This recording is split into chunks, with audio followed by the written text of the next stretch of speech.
Hello my dear students. हमने इस section mode of reproduction पढ़ लिया था। सेक्शन मोड ऑफ रिप्रोडक्शन में फ्लावरिंग प्लांट के बारे में हमने पढ़ लिया। आज हम रिप्रोडक्शन इन ह्यूमन बीइंग पढ़ेंगे। रिप्रोडक्शन इन ह्यूमन बीइंग में हम यहाँ देख रहे हैं डायग्राम में कि जो है इंसान है, ठीक है।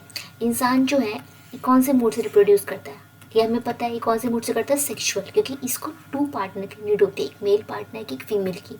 अकेला मेल भी अपने प्रोजेनी को आगे नहीं बढ़ा सकता, अकेली फीमेल भी नहीं बढ़ा सकती। तो यहाँ पर 2 पार्टनर की नीड होती है, इसलिए सेक्सुअल मोड होता है रिप्रोडक्शन का, ठीक है। सेक्स मतलब होता है कि पार्टनर्स, ठीक है, मेल है या फीमेल है, ठीक है, इसलिए सेक्सुअल मोड ऑफ रिप्रोडक्शन होता है। तो यहाँ पे अगर यहाँ देखें तो ये अगर आप डायग्राम देख लो, ये है मेल, ठीक है, मेल रिप्रोडक्टिव पार्ट है, और ये जो वाला डायग्राम है ये फीमेल रिप्रोडक्टिव पार्ट। क्लियर है? तो मेल रिप्रोडक्टिव पार्ट से क्या चीज़ का फॉर्मेशन होता है?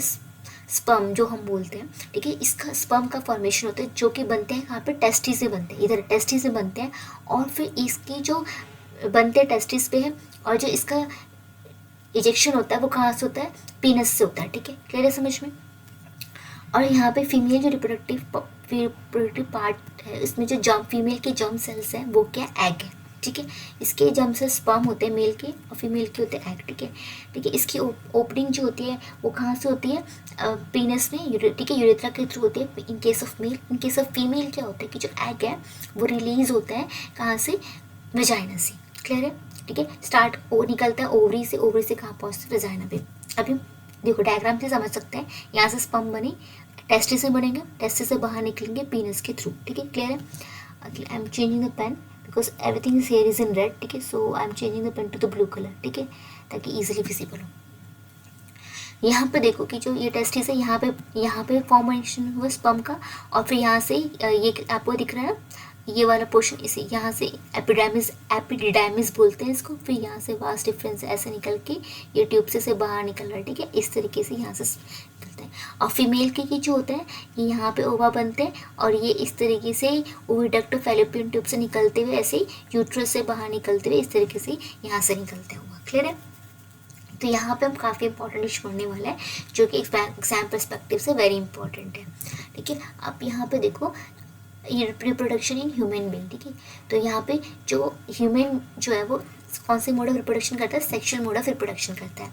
सेक्सुअल मोड क्योंकि इसको क्यों बोलते हैं इसको सेक्सुअल मोड? क्योंकि यहाँ पे 2 पार्टनर्स का इन्वॉल्वमेंट होता है, ये है, क्योंकि यहाँ पे मेल के जर्म सेल्स अलग होता है, जिसको ओवा बोलते हैं। ओवा मतलब एग बोल दो, ओवा। देखो यहाँ पे ना कुछ वर्ड सेम है, एग है, एग हो गया, फीमेल के जर्म सेल्स को एग भी बोलेंगे, कहीं ओवा भी बोलेंगे। ओवा मतलब होता है बहुत सारे एग्स को ओवा बोलते हैं, ठीक है। मैनी इजी लैंग्वेज बता रही, ठीक है, मैनी एग्स को क्या बोलते हैं? ओवा। एक एग होगा तो उसे ओवम बोलेंगे, ये सिंगुलर है ओवम, और ओवा क्या है? प्लूरल है, ठीक है। तो क्या हुआ कि जो क्योंकि सेक्सुअल क्यों बोल रहे हैं? सेक्सुअल इसलिए बोल रहे हैं क्योंकि यहाँ पे क्या है, मेल और फीमेल दो की ज़रूरत है। मेल के जर्म सेल्स होते हैं स्पर्म, और फीमेल के जर्म सेल्स होते हैं ओवा, जिनकी वजह से क्या होता है? रिप्रोडक्शन होता है। और इस पीरियड में ये ऐसा नहीं होता कि मेल के जर्म सेल्स मतलब बचपन से ऐसा कुछ नहीं होता। After a period of time जब मिच्योर होता है तब इनका रिलीज होता है, मतलब मेल जब मिच्योर होगा तो मेल के जर्म सेल्स रिलीज होंगे उसकी बॉडी से, जो फीमेल मिच्योर होगी तो फीमेल के जर्म सेल्स रिलीज होंगे उनकी बॉडी से। तो सेक्सुअल मिच्योरेशन जब वो अटेन करता है उस पीरियड को क्या बोलते हैं? प्यूबर्टी। क्या बोलते हैं? प्यूबर्टी।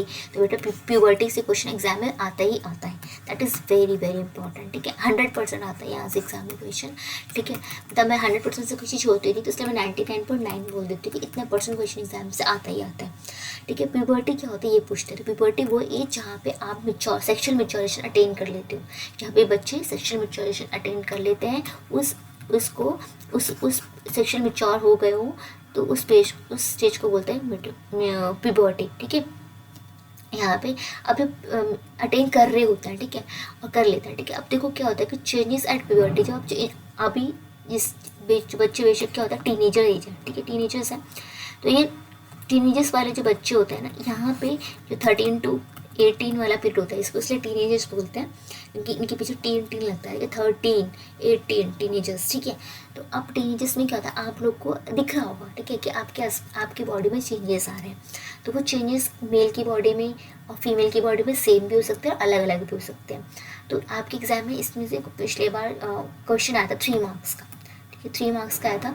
और क्या आया था कि बहुत आसान था, जो बच्चे लेकिन बच्चों ने मिस्टेक कर दी यहाँ पे, बोला कि the changes which are common in male and female. तो बच्चों ने मेल और फीमेल में अलग अलग चेंजेस लेते हैं, ऐसा नहीं। देखो कुछ चेंजेस आपके मेल और फीमेल सेम होता है, कुछ चेंजेस मेल में अलग होते हैं, कुछ चेंजेस फीमेल में अलग होते हैं। तो एग्जाम में क्वेश्चन आता है कि वो चेंज बताओ जो मेल और फीमेल में कॉमन होते हैं। तो बच्चों ने क्या किया कि मेल के चेंजेस बता दिए, फीमेल के चेंजेस बता दिए जो अलग अलग थे, तो इसलिए मार्क्स तो नहीं बनते इसके। देखो अब देखो आपको क्या कॉमन चीज़ होता है वो देखते हैं। देखो सबके यहाँ पे क्या होता है, बॉडी में चाहे मेल हो चाहे फीमेल हो, दोनों की बॉडी में हेयर की ग्रोथ में लग जाती है, आर्मपिट्स एरिया में और जेनाइटल एरिया में, ठीक है। ये एक कॉमन पॉइंट है। स्किन दोनों की क्या होती है, ऑयली होने लग जाती है, दोनों की स्किन ऑयली होने लग जाती है और उनके पिंपल्स आने लग जाते हैं। तो ये जो चेंजेस है कॉमन है कि हेयर ग्रोथ होना बॉडी में, आर्मपिट्स में और जेनाइटल एरिया में, और पिंपल्स का होना क्योंकि ऑयली स्किन हो गई है, ये कॉमन है। क्लियर है। अब कुछ चेंजेस जो सिर्फ गर्ल्स में होता है, कुछ चेंजेस जो है सिर्फ बॉयज़ में होते हैं। जो चेंजेस सिर्फ गर्ल्स में होते हैं, गर्ल्स के ब्रेस्ट ग्रोथ होने लग जाती है, ठीक है, क्योंकि उनको आगे आके फीड करना है बेबी को। देखो जो भी चीज़ चेंजेस हो रहा है उसका कुछ पर्पस है। अगर वो पर्पस नहीं फुलफिल करेगा तो आगे की जनरेशन नहीं बढ़ पाएगी, तो आपको इंसान कुछ टाइम बाद नहीं मिलेंगे, इंसान तो गायब हो जाएंगे इस धरती से। इसीलिए जो गर्ल्स होती है ये फीड करती हैं, तो इसलिए इनका ब्रेस्ट का साइज क्या होता है वो इंक्रीज करने लग जाता है, और गर्ल्स क्या मेंस्ट्रुएट करने लग जाती है। अब मेंस्ट्रुएशन क्या होता है ये हम आगे पढ़ेंगे, ठीक है। गर्ल्स मेंस्ट्रुएट करने लग जाती है और उनका ब्रेस्ट का साइज इंक्रीज होता है। एक चीज़ और की जो लोअर बॉडी पार्ट होता है जैसे फीमेल का हिप्स एरिया, वो वाले का जो ब्रॉडन हो जाता है, उनका जो थाइज है वो काफ़ी चौड़े लग जाते हैं। बॉयज़ की कंपेयर से गर्ल्स के थाइज चौड़े होते हैं, ठीक है। और जो ठीक है बॉयज़ हैं, बॉयज़ के क्या होता है कि जो उनका जो आपको देखते हैं कि उनकी मुस्टैच, उनकी मूछें आ जाती है, उनकी दाढ़ी आ जाती है, तो उनके जो मूछ फेस में काफ़ी थिक हेयर ग्रोथ जाती है, मतलब उनकी मुस्टैच आ जाती है, ठीक है, मूछें आ जाती है उनकी। तो ये आपको दिखता है, ठीक है। उनकी बियर्ड आ जाती है, मुस्टैच आ जाती है, ये आपको किस में दिखेगा, मेल में दिखेगा, जो कि फीमेल में नहीं होता। और वॉइस बिगिन टू क्रैक, और उनकी जो वॉइस होती है थोड़ी सी लड़कियों की अलग होती है, लड़कों की अलग होती है, लड़कों की क्रैक होने लग जाती है। क्लियर है। और ये एक चीज़, एक डिफरेंस यहाँ पे जो मेंशन है आप ये नोटिस कर सकते हो कि जो लड़कों का, जैसे लड़कियों का लोअर बॉडी पार्ट थाइस वगैरह चौड़े होते हैं, तो इसी तरीके से क्योंकि उन्हें डिलीवरी करनी होती है ना बेबी की, तो that's why it is needed कि उनका थाई एरिया होना चाहिए, ठीक है। और मतलब ठीक है दैट इज़ गुड, ठीक है। और फिर लेकिन जो कि डिफरेंस है आपके मेल और फीमेल में, और मेल में क्या होगा कि इनका चेस्ट एरिया तो आपको थोड़ा ब्रॉडन दिखेगा as compared to the female, ठीक है। तो उनका चेस्ट एरिया जो होगा काफ़ी ब्रॉड होगा, और थोड़ा मसल्स, चेस्ट एरिया ब्रॉड होगा, ठीक है, मैं शॉर्ट में लिख रही हूँ, ठीक है। और क्या होगा, मसल्स, उनके मसल्स क्या होंगे, ज़्यादा होंगे, स्ट्रॉन्ग होंगे, ठीक है, तो वो मस्कुलर हो जाएंगे, ठीक है, वो मस्कुलर होंगे एज़ कम्पेयर टू फीमेल, जो कि मेल जो होंगे वो मस्कुलर होंगे, ठीक है।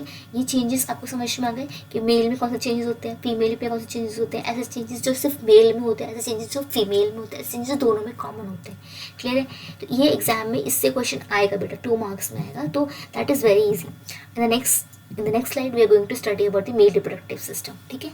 That's all for today. Thank you.